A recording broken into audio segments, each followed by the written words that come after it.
Assalamualaikum warahmatullahi wabarakatuh. Kembali dengan saya Riswanda Imawan, NIM 72114191162 dari Rombel Akuntansi A 2019. Kali ini kita akan membahas bab 8, yaitu informasi dalam praktik. Saya menggunakan sumber materi dari buku Sistem Informasi Manajemen edisi 10 karya Reben McLeod Jr. dan George Pascal, penerbit dari Salemba 4. Selanjutnya ini ada informasi sebagai salah satu faktor penting penentu keberhasilan. Nah, faktor penting penentu keberhasilan atau Critical Success Factors CSF ini mengungkapkan bahwa terdapat beberapa aktivitas penting yang akan menentukan keberhasilan atau kegagalan bagi semua jenis organisasi. Nah, dalam hal keberhasilan, sumber daya informasi ini merupakan satu cara yang baik untuk mencapai keunggulan kompetitif.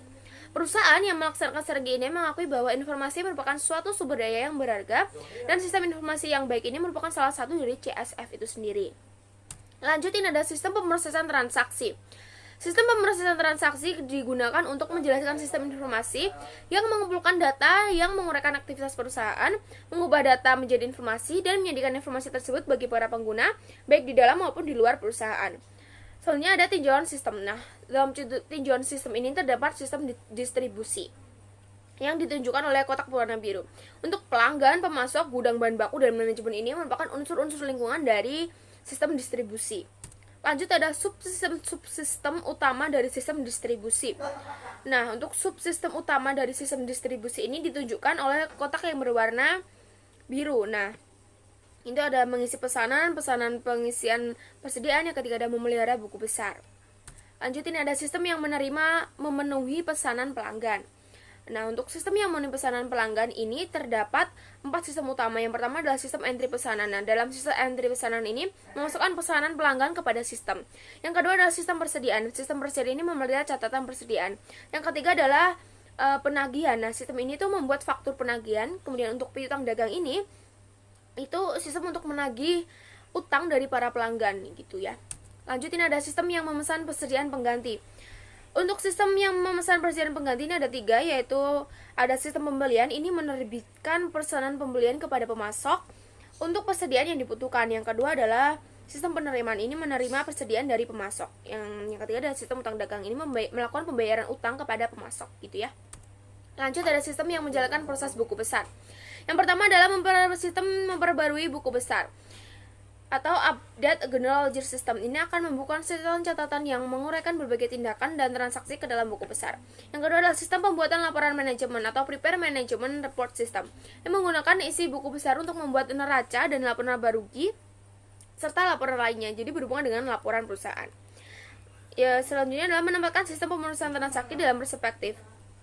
Nah, sistem pemrosesan transaksi ini adalah sistem informasi pertama yang terkomputerisasi. Selain sebagai area aplikasi yang paling dapat dipahami, sistem ini tuh juga sebagai fondasi dari semua aplikasi yang lain. Nah, fondasi ini mengambil bentuk basis data yang mendokumentasikan semua hal yang penting yang dilakukan oleh perusahaan dalam menjalankan operasinya dan berintegrasi dengan lingkungannya gitu. Lanjutnya ada sistem informasi organisasi. Ada 5 sistem informasi. Yang pertama adalah sistem informasi pemasaran. Sistem informasi pemasaran atau Marketing Information System atau MKIS ini memberikan informasi yang berhubungan dengan aktivitas pemasaran perusahaan. MKIS ini terdiri atas kombinasi atas subsistem input dan output. Nah, subsistem input dan output ini dihubungkan oleh basis data. Yang kedua adalah sistem informasi keuangan. Sistem informasi keuangan atau Financial Information System ini memberikan informasi kepada seluruh manajer perusahaan yang berkaitan dengan aktivitas keuangan perusahaan. Nah, aktivitas output penting dari sistem informasi keuangan ini meliputi peramalan tren perekonomian di masa depan, pengelolaan dana yang melalui perusahaan, dan pengendalian keuangan perusahaan. Lanjut ada sistem informasi sumber daya manusia. Sistem informasi sumber daya manusia atau Human Resource Information System atau HRIS ini memberikan informasi kepada seluruh manajer perusahaan yang berkaitan dengan sumber daya manusia perusahaan. Subsistem input dari HRIS ini terdiri dari sistem pemrosesan transaksi, subsistem riset sumber daya manusia, subsistem intelijensi sumber daya manusia. Untuk subsistem output dari HRIS ini meliputi aspek-aspek tertentu dari manajemen sumber daya manusia, yaitu ada perencanaan, rekrutmen, pengelolaan tenaga kerja, kompensasi karyawan, kemudian pemberian tunjangan kepada karyawan, dan membuat banyak laporan SDM yang diminta oleh lingkungan, terutama bagi badan-badan pemerintahan gitu. Lanjut ada sistem informasi manufaktur. Sistem informasi manufaktur atau Manufacturing Information System ini memberikan informasi kepada seluruh manajer perusahaan yang berkaitan dengan operasi dan manufaktur. Nah, 4 subsistem output memberikan laporan atas subjek-subjek yang sangat besar kepentingannya dalam manufaktur, yaitu ada produksi, persediaan, mutu, dan biaya. Kemudian ada sistem informasi eksekutif. Sistem informasi eksekutif atau Executive Information System atau EIS ini memiliki arsitektur yang berbeda, yang terdiri atas stasiun-stasiun kerja eksekutif yang dihubungkan oleh jaringan ke komputer pusat. Nah, tampilan informasi di format awal ini di-download dari komputer pusat dan kemudian disimpan di dalam basis data eksekutif gitu ya. Selanjutnya adalah manajemen hubungan pelanggan. Manajemen hubungan pelanggan atau Customer Relationship Management atau CRM ini merupakan manajemen hubungan antara perusahaan dengan pelanggan, sehingga baik perusahaan maupun pelanggan ini masing-masing memiliki nilai maksimal gitu ya. Untuk sistem CRM ini akan mengakumulasikan data pelanggan dalam jangka panjang, yaitu bisa sampai 5 tahun, 10 tahun, atau bahkan lebih, dan memberikan data itu untuk memberikan informasi kepada pelanggan tersebut gitu. Nah, unsur utama dalam sebuah sistem CRM ini adalah data warehouse atau gudang data. Selanjutnya kita masuk dalam data warehousing. Nah, data warehouse ini adalah sistem yang mengumpulkan data dari berbagai sumber dalam suatu organisasi untuk pelaporan dan analisis. Nah, karakteristik dari data warehouse ini ada 4. Yang pertama adalah kapasitas penyimpanan yang sangat besar. Yang kedua adalah data diakumulasikan dengan menambah catatan-catatan baru.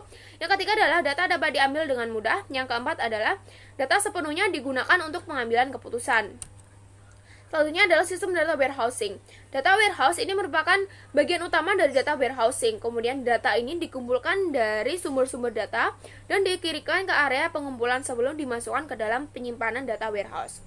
Nah, kemudian sistem penyampaian informasi ini akan memperoleh data dari tempat penyimpanan data warehouse tadi, kemudian akan mengubahnya menjadi informasi yang akan digunakan bagi para pengguna gitu. Nah, bagaimana sih data disimpan dalam tempat penyimpanan data warehouse? Nah, data disimpan di tempat penyimpanan data warehouse ini dalam bentuk tabel dimensi dan tabel fakta yang terintegrasi di dalam satu paket informasi. Nah, tampilan paket informasi dan tabel dimensinya dalam bentuk grafis ini biasanya disebut sebagai skema bintang atau star skema. Lanjut ada penyampaian informasi. Nah, pengguna ini melakukan investigasi melewati tempat penyimpanan data warehouse dengan menggunakan operasi-operasi seperti drill down, roll up, drill across, dan drill drop.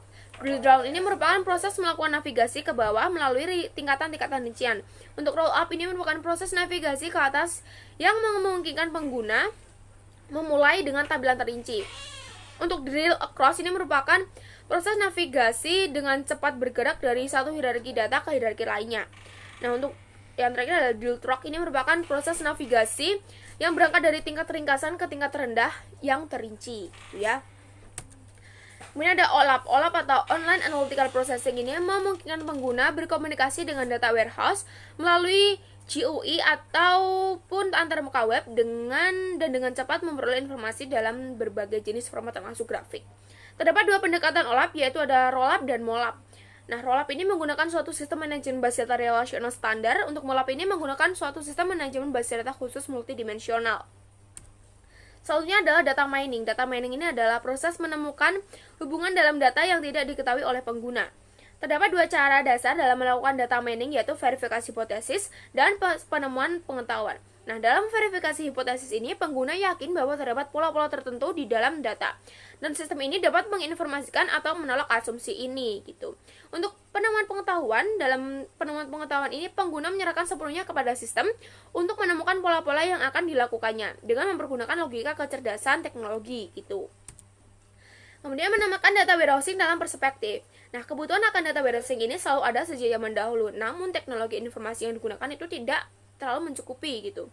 Nah, kemudian ketika teknologi mampu mengejar permintaan, beberapa pencapaian dramatis ini pun berhasil dilakukan. Dan metodologi serta teknologi yang ada juga ikut diterapkan. Nah, kemampuan ini itu kemampuan untuk menyimpan jumlah data yang praktis, tak terbatas, dan pengambilan dengan cepat telah membuka gerbang-gerbang pemrosesan yang baru, sehingga akan mempercepat proses data warehousing ini berkembang gitu ya.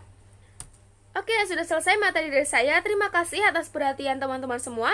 Saya mohon maaf jika ada kata ataupun materi yang salah dalam penyampaian saya. Terima kasih atas perhatiannya. Wassalamualaikum warahmatullahi wabarakatuh.